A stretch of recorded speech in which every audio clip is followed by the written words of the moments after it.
प्रथम वर्ष के प्रिय विद्यार्थियों, आपके पाठ्यक्रम में कहानियाँ हैं, उपन्यास है, इसलिए हमें कहानी के उद्भव और विकास पर भी अध्ययन करना पड़ेगा।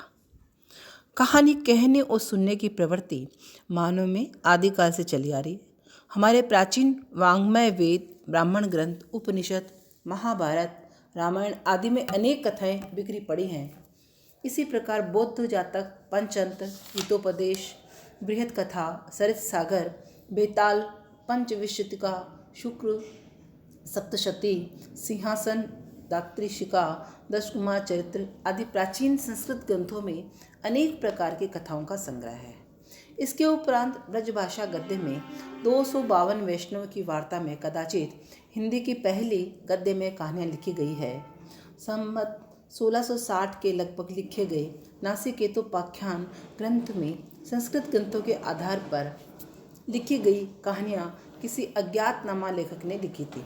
संवत 1767 में सूरती मिश्र ने संस्कृत के बेताल पंचविंशतिका की कहानियाँ लेकर ब्रजभाषा में बेताल 25 नामक कहानियों का ग्रंथ लिखा।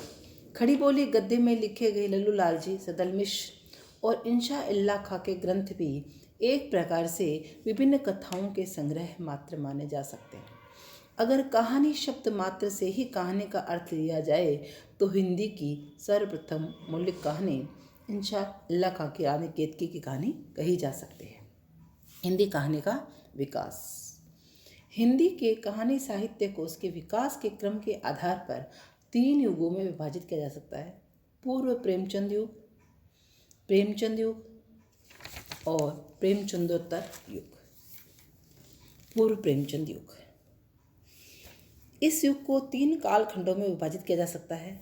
पूर्व भारतेंदु युग व हिंदी कहानी। इस काल में धार्मिक और आदर्श मूल्यों की प्रतिष्ठा की गई है। राजा शिव प्रसाद सिंह सितारे हिंद की राजा भोज का सपना इसी युग की उल्लेखनीय कहानी है। इस युग की कहानियों में रचना प्रक्रिया का कोई भी वास्तविक रूप देखने को नहीं मिलता है। असंभव कार्यों, घटनाओं और चरित्रों की उद्भावना इस कार्य में परिलक्षित होती है। इनमें सर्वत्र बौद्धिक और कलात्मक सुरुचि का अभाव मिलता है। यथार्थ बोध का अभाव है। कल्पना तिरेक और अय्यारी तिलस्मी घटनाओं की प्रधानता इन रचनाओं की मुख्य प्रवृत्तियाँ रही हैं। नीति और उपदेश देना तथा कौतूहल प्रदान मनोरंजन का संचार करना इस समय की कहानियों का मूल उद्देश्य रहा है। भारतेंदु बाबू के आगमन के साथ ही हिंदी के कथा साहित्य का समुचित और स्वस्थ विकास प्रारंभ होता है। एक तो भारतेंदु जैसे प्रतिभा संपन्न व्यक्ति का उदय और उसके अनुकरण पर अनेक लेखकों द्वारा, जो भारतेंदु मंडल के नाम से जाने जाते हैं, रचना प्रक्रिया का आरंभ करना और दूसरे राष्ट्रीय आंदोलन एवं राष्ट्रीय पुनर्जागरण जिनके प्रेरणा तत्व थे। 1857 की व्यापक क्रांति, विश्वविद्यालय स्तर पर अंग्रेजी शिक्षा का प्रचार, 1885 में राष्ट्रीय कांग्रेस का गठन, आर्य समाज, ब्रह्म समाज, प्रार्थना समाज, रामकृष्ण मिशन, थियोसॉफिकल सोसाइटी के कार्य और तीसरा कारण रहा भारतेंदु युग की पत्र पत्रिकाओं की बाढ़। तीसरा बिंदु है सरस्वती इंदु काल। हिंदी साहित्य के कुछ विद्वान इस काल को उत्तर भारतेंदु काल भी कहते हैं। हिंदी कहानी के आरंभ के लिए सरस्वती का प्रकाशन एक वरदान था। सरस्वती पत्रिका के संपादक आचार्य महावीर प्रसाद द्विवेदी ने अपने अथक परिश्रम एवं मौलिक प्रतिभा से अपने समय की हिंदी भाषा को व्याकरणिक दृष्टि से परिष्कृत एवं परिमार्जित करने का सराहनीय कार्य किया। साथ ही वे स्वयं तो अच्छा लिखते ही थे, अन्य लेखकों को भी हिंदी रचनाएं लिखने के लिए सदैव प्रेरित किया करते थे। हिंदी कहानी कला की उत्पत्ति, उनके प्रयोग और आरंभ, इन तीनों ही दृष्टि से सरस्वती का नाम अमर रहेगा। कहानी को जनप्रिय बनाने में तथा अनेक नए कथाकारों के आविर्भाव में सरस्वती के पश्चात इंदु का स्थान आता है। इस कारण इस कालखंड को सरस्वती इंदु काल कहना समुचित रहेगा। दूसरा युग आता है प्रेमचंद युग। इस युग के प्रमुख कहानीकार जिन्होंने अपनी अपनी परंपरा चलाई है, उनके आधार पर हम इस युग को 3 भागों में विभाजित कर सकते हैं। प्रेमचंद परंपरा के कहानीकार। इस परंपरा के कहानीकारों में प्रमुख रूप से विश्वम्भर शर्मा कौशिक, सुदर्शन, भगवती प्रसाद वाजपेयी, विश्वंभर नाथ जिज्जा और जेपी श्रीवास्तव आदि आते हैं। प्रसाद परंपरा के कहानीकार। प्रसाद ने हिंदी कहानी को एक नई जमीन दी। इनकी कहानियों में भावमूलकता एवं आदर्शवादिता का गुण विशेष रूप से विद्यमान है। उदात्त मानव मूल्यों के प्रति विशेष आग्रह इनकी कहानियों में विद्यमान है। इनके पात्रों में निहित घात प्रकृतिघात कहानियों में तीव्र नाटकीयता की सृष्टि करते हैं। प्रसाद की कहानियों में अनेक कहानियाँ उच्च कोटि की मानी जाती है। आकाशदीप पुरस्कार नीरा बिसाते। अन्य कहानीकार। प्रेमचंद पाश्चात्य संस्कृति एवं सभ्यता को भारतीय जनमानस के लिए एक गंभीर खतरा मानते थे, क्योंकि पश्चिम की संस्कृति में अर्थ और काम का बोलबाला है। मानव मूल्यों में नैतिकता के लिए वहाँ कोई स्थान नहीं है। इसी कारण प्रेमचंद ने अपनी कहानियों में पूंजीवादी अर्थव्यवस्था का विरोध किया। उन्होंने उपभोक्तावादी संस्कृति को भारत के लिए हानिकारक बताया। यही कारण है कि प्रेमचंद की कहानियों में आदर्श एवं यथार्थ का सम्मिश्रण मिलता है। उनकी कहानियाँ भारतीय सभ्यता एवं संस्कृति की पुनर्प्रतिष्ठा के लिए काम करती है।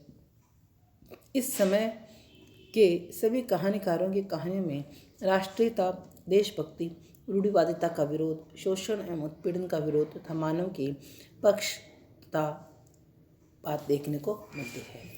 आधुनिक युग। वस्तु और शिल्प विकास की दृष्टि से इस युग के कहानी साहित्य को 3 कालखंडों में विभाजित कर जा सकता है। स्वतंत्रता पूर्व हिंदी कहानी। इस समय की हिंदी कहानी 3 अलग अलग दिशाओं में बहती दिखाई देती है। पहली है मार्क्सवादी विचारधारा से प्रभावित कहानी। मार्क्सीय विचारधारा मार्क्स के द्वंद्वात्मक भौतिकवाद पर आधारित है।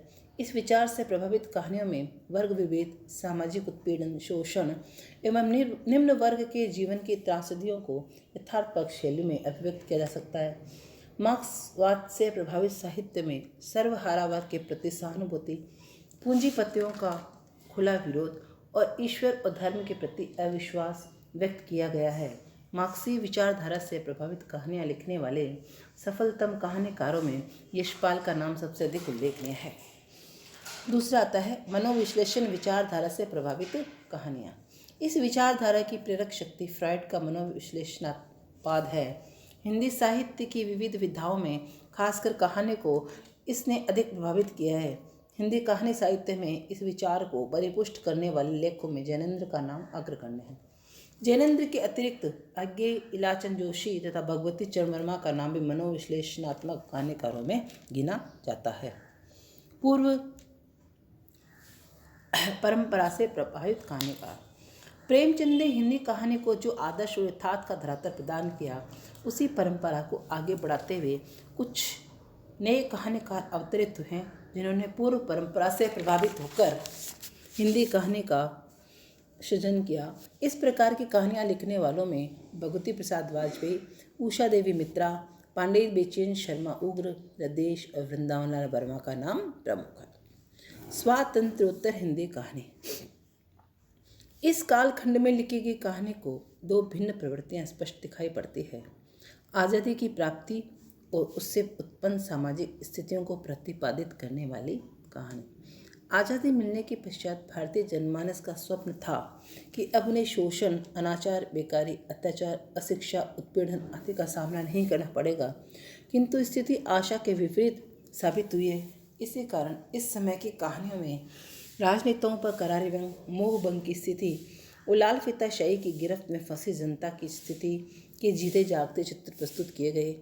इस प्रवृत्ति के कहानीकारों में भीष्म साहनी, मनमंत नाथ गुप्त, विष्णु प्रभाकर चंद्रगुप्त विद्यालंकार और भगवती शरण उपाध्याय का नाम उल्लेखनीय है। आंचलिक कहानी।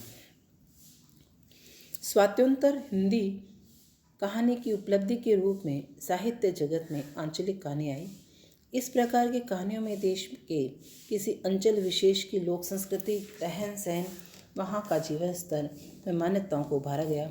इस प्रवृत्ति के प्रमुख कहानीकारों में नागार्जुन, उदय शंकर भट्ट, देवेंद्र सत्यार्थी, लक्ष्मी नारायण लाल, शैलेंद्र मटियाल आदि का नाम उल्लेखनीय है। नई कहानी। हिंदी कहानी के सभी समालोचकों ने सन 1956 के पश्चात लिखी जाने वाली कहानी को नई कहानी की संज्ञा प्रदान की है। आज के नए कहानीकारों में दर्जन से भी अधिक लोग हैं। धर्मेश भारती, मोहन राकेश, नरेश मेहता, कमलेश्वर, राजेंद्र यादव, अमरकांत, मार्कंडेय, रेणु, निर्मल वर्मा, मन्नू भंडारी, शिवानी, शैलेंद्र मटियानी, भीष्म साहनी व भैरव प्रसाद। इस प्रकार हम देखते हैं कि हिंदी कहानी की विकास यात्रा है वो निरंतर आगे बढ़ती जा रही है और नए नए विचार, नए नए समसामयिक बिंदुओं को लेकर, विषयों को लेकर आज के साहित्यकारों ने अपने अपने समय की कहानियों को लिखा है। धन्यवाद।